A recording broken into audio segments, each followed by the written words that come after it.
আসসালামু আলাইকুম। আজকে দেখুন বাসায়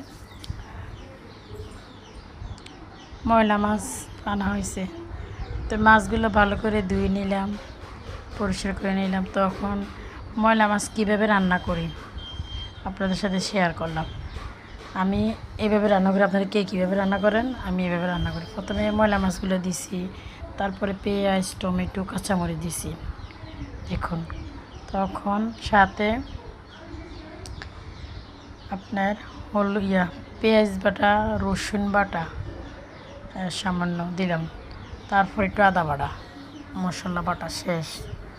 তখন হলুদ, মরিচ, লবণ একসাথে দিয়ে দিলাম। দেখুন, এখন আমি দিয়ে দেব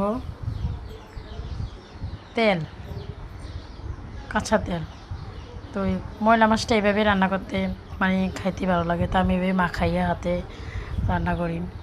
দেখুন দেখুন এই যে মাখাচ্ছি ভালো করে। দেখুন আমি মাখাই দিলাম, আলতোভাবে মাখতে হবে, বেশি জোরে মাখা দিলে মাছটা আবার ভেঙে যাবে।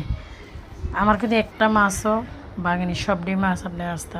তারপর আমি একটু বলক এসেছে, তখন আমি একটু জলপাই দিয়ে দিছি 4টা। আর গুঁড়া মাছের সাথে জলপাই দিয়ে রান্না করে দেখেন, শীতকালে অনেক মজা। এদের ধন্যবাদ দিয়ে দিলাম। দেখুন আমার রান্না প্রায় শেষ।